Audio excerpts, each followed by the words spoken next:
어떤 바리새인들이 나와서 이르되 나가서 여기를 떠나서서 헤롯이 당신을 죽이려고 하나이다 가라사대 가서 저 여우에게 이르되 오늘과 내일 내가 귀신을 내어 쫓으며 병을 낫게 하다가 제3일에 완전하여 지리라 하라. 그러나 오늘과 내일과 모레는 내 갈 길을 가야 하리니 선지자가 예루살렘 밖에서는 죽는 법이 없느니라. 그러면서 이제 예루살렘에 대한 얘기를 계속 하십니다.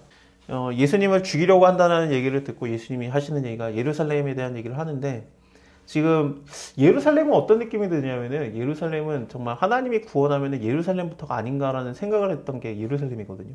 워낙에 중요하니까 예배와 기도의 정말 메카라고 해야 되나? 메카라는 단어는 기독교적이지는 않은데 굉장히 중심지 아닙니까? 그러니까 성전에서 기도라도 해야 된다는 생각을 하기 때문에 지금도 그 통곡의 벽에다가 손을 대고 기도를 하고 있고, 지금도. 근데 그 통곡의 벽이 성전벽이 아니라 성벽이에요.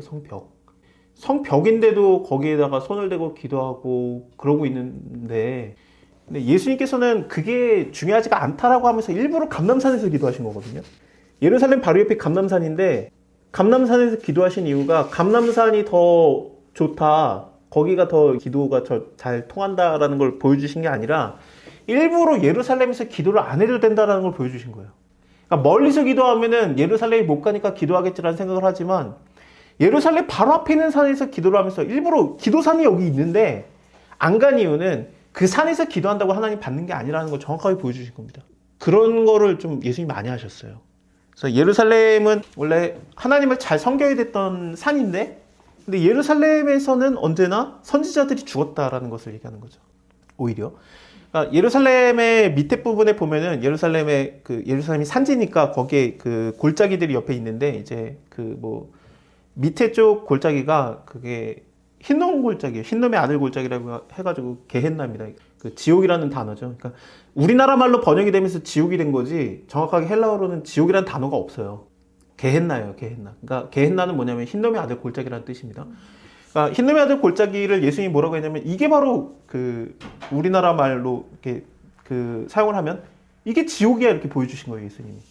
지옥이 멀리 있느냐? 아니요, 예루살렘 바로 밑에 있었던 겁니다. 근데 지역적인 얘기를 하는 게 아니라 예루살렘이 거룩하지 않다, 그래서 천국과 지옥이 붙어 있다, 그런 얘기를 하는 게 아니라 게헨나가 사용됐던 그 역할을 봐야 되는데, 그 흰놈의 아들 골짜기가 그 예루살렘에서 내려오는 많은 문들이 있는데, 일종의 게헨나로 바로 내려오는 문이 이제 오물의 문이 있어요. 예, 그 영어로도 그냥 덩게이트라고 하고, 오물의 문, 그 쓰레기와 오물들을 버리는 문입니다.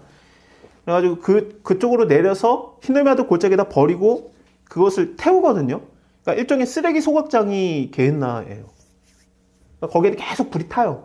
그러니까 예수님이 지옥 저거야 이렇게 말하신 게 뭐냐면은, 지옥은 불에 탄다라는 얘기를 하는 겁니다. 그러니까 예수님께서 마가복음을 보면은 지옥의 불이라고 안 하고 불의 지옥이라고 하면서 지옥이 전부 다 불 안에 있어요.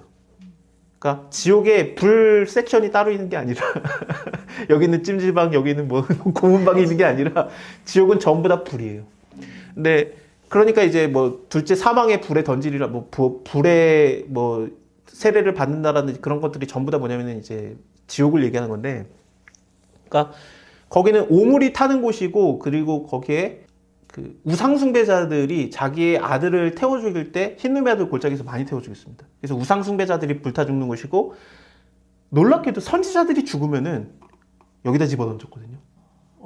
놀라운 일인데, 선지자들을 예루살렘 밖에서 죽이는, 이게 그 얘기예요. 그러니까 어떻게 너희는 선지자를 오물 취급을 했느냐라는 거죠. 그러니까 예수님이 화낸 겁니다. 그러면서 얘기를 했던 거고, 그리고 그 게헨나의 한 부분에 피밭이 있습니다. 그러니까 아켈다마, 가룟 유다가 산 밭이 그 게헨나 안에 있습니다. 그래서 그런 것들을 생각할 때 좀 독특한 게 많죠. 그래서 예수님께서 얘기하는 게, 예루살렘 너네 거룩해 보여?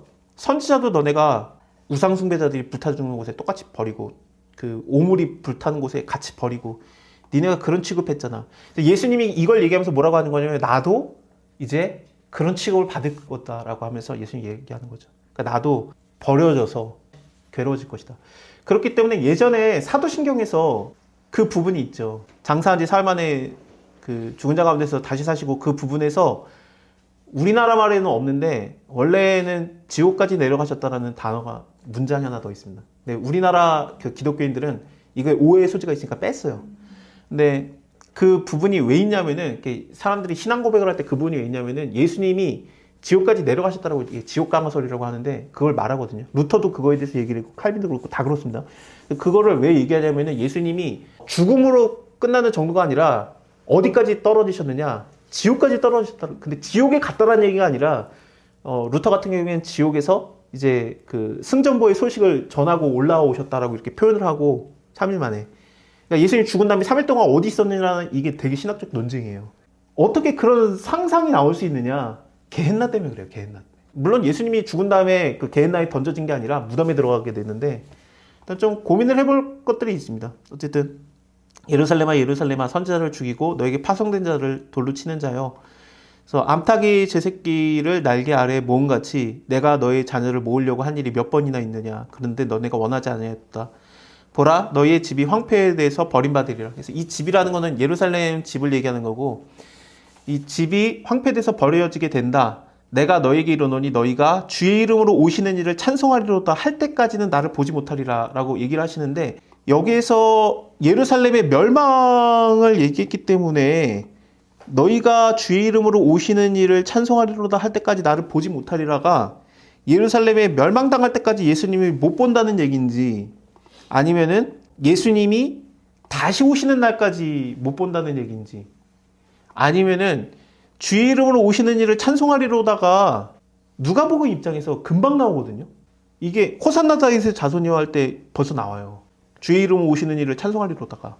그러니까 조금 있다가 예수님이 예루살렘 입성하실 때까지 너네가 나를 못 본다라는 얘기인지 이게 세 가지 의견이 가능합니다. 그러니까 첫 번째 다시 정리를 하면은 너희가 나를 주의 이름으로 오시는 일을 찬송하리로다 할 때까지 나를 보지 못하리라가 예루살렘 너희는 나를 보지 못한다가 지금 이제 떠나가신 다음에 예루살렘에 다시 입성할 때까지 너네에게 나는 감추겠다라는 얘기인지 왜냐면 죽이려고 하니까 그러니까 선지자를 죽이려고 하고 그러니까 헤롯이 당신을 죽이려고 하더이다 그 얘기를 하면서 얘기가 나왔으니까 그러니까 그때까지 내가 사라지겠다라는 얘기인지 아니면 예루살렘 성이 멸망할 때까지인지 그러면은 뭐 AD 70년이 되겠습니다. 그 티투스 장군이 밀고 지나갈 때 그때까지고 아니면은 예수님이 다시 오시는 재림 때까지를 얘기하는지 니네가 나를 보지 못한다는 게 어쨌든 그 세 가지로 해석이 가능한데 제가 볼 때는 예수님이 그 세 가지를 다 갖다 쓰신 것 같습니다. 세 가지의 얘기를 한 번에 중의적인 표현으로 쓰시면서 지금도 못 보고 예루살렘 멸망할 때까지도 날 못 찾아도 내가 너네를 안 도와줄 거고 그러니까 예루살렘이 멸망한다는 얘기를 하는 거죠. 그리고 나중에 내가 다시 올 때까지도 그렇다라면서 안 보여주시는 걸 얘기하는 게 아닐까 싶습니다.